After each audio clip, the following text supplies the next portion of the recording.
Sa ground floor po natin, ay makikita po ninyo ito pong area natin kung saan nasaan tayo ngayon. Ito po ang wet section natin na meron po tayong 80 units. At dry section, yan po naman nasa gilid na yan, mga groceries po ang ilalagay dyan.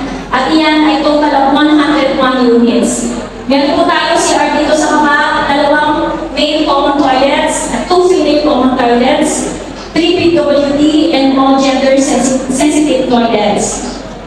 So meron din po tayo dito sa ground floor na delivery parking, 6 access stairs, water supply tank, standby generator.